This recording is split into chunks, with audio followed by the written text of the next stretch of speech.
Johns, and I'm one of the speech-language pathologists here at this skilled nursing facility. I'm going to be talking to you all today about dementia and the different types of communication deficits seen in patients with this syndrome. This information should be particularly useful for you all since the majority of our patients have various forms of dementia. I'm going to begin by explaining exactly what dementia is, what causes it, risk factors, signs and symptoms, communication deficits, and prevention methods as well.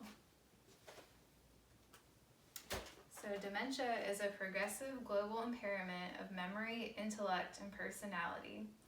So dementia is related to the slow declination of memory, and with the loss of memory, this can carry over to gradual deficits in verbal expression, meaning patients with dementia take longer to process thoughts, retrieve the right words to say, and lose the ability to maintain meaningful conversation. Written expression deficits show a digression of writing abilities, displaying more grammatical errors, omissions, and incorrect use of articles and prepositions. Motoric activities such as walking, talking, eating, and swallowing become less controlled due to muscle weaknesses. Abstract thinking, patients show a loss of executive functioning or the mental capabilities to connect past experiences and knowledge to current situations. So there are three types of dementia. There's cortical, subcortical, and mixed. And I'm going to begin by talking about cortical dementia, which is the deterioration of the cerebral cortex, which is the thin outer layers of the brain, otherwise known as the gray matter, and is part of the part of the brain that is responsible for memory and language. And so cortical dementia leads to deficits in memory, language, thinking, and social behavior. Subcortical dementia is the deterioration of the parts of the brain beneath the cortex, or the white matter.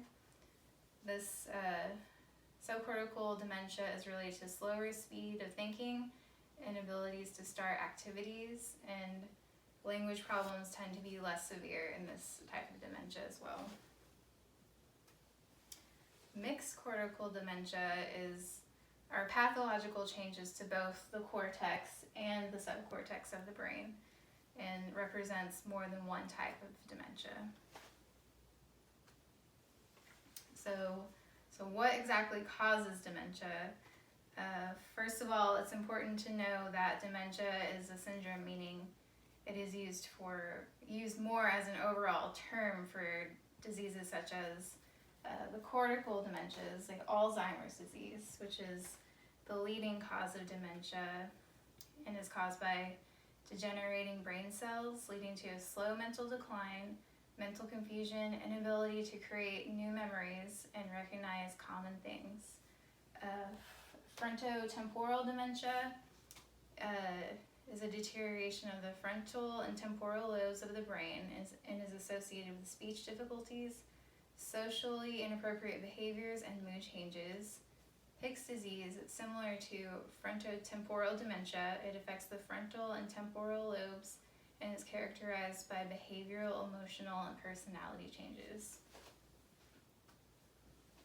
Subcortical dementia, which Hicks disease does not belong on here, that was a mistake, but Huntington's disease is subcortical dementia.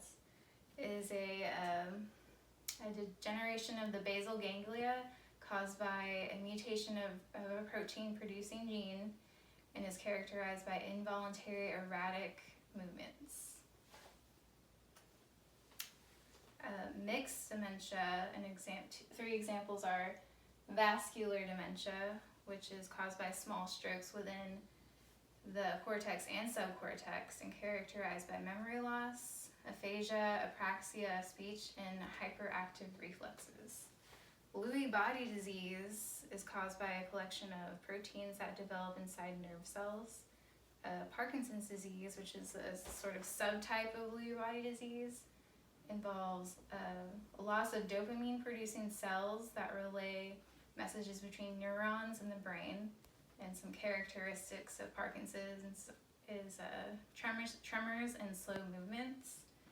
And over here I have some pictures of celebrities who have Parkinson's disease, such as Michael J. Fox, Muhammad Ali, Janet Reno, Charles M. Schultz, Billy Graham, and Linda Ronstadt. So some facts about dementia are about 50 million people worldwide are affected by dementia, and it is expected to rise by 82 million by 2030. The onset is usually after the age of 65, but early onset is possible. The diagnostic process is usually through clinical signs and autopsy. And dementia is also one of the major causes of disability and dependency among older people worldwide. So some risk factors for dementia are being female, having depression, having a family history, head trauma, and socioeconomic status. So the reason why being female is a risk factor is because women tend to live longer than men, and as dementia becomes more common as we age, more women develop the condition. Socioeconomic status is a reason because people with lower socioeconomic status tend to have limited access to healthcare and also have poor nutritional habits. Some cognitive signs of dementia are memory loss, mental decline, confusion in the evening hours, in other words, sundowners, disorientation, mental confusion, inability to recognize common things or people.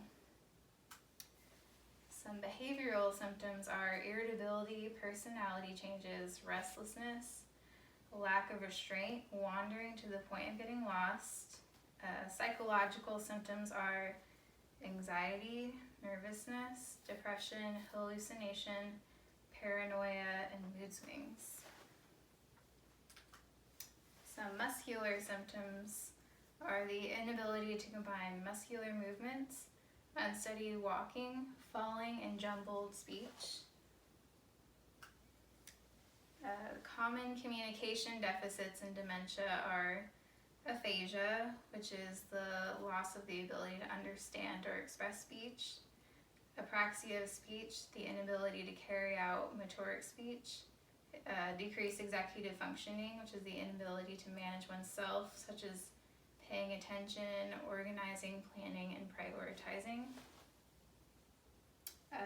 Some other communication deficits are weakness in voice, difficulty finding the right words, limited ideas or use of words in conversation, difficulty following multi-step commands, confabulation, which is filling in gaps in memory or understanding, inability to read facial expressions or complex social cues, and then lack of inhibition.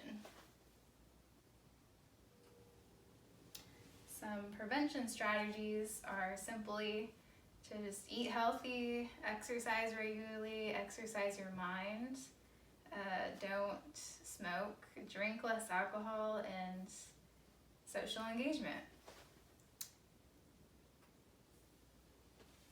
So if you wish to look up some more information on dementia or the different diseases associated with dementia, you can find some great information on the American Speech and Hearing Association, or ASHA, their website.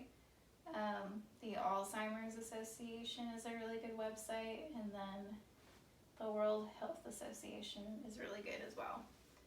Alright, so that's the end of my presentation. Thank you all for listening. Have a good day.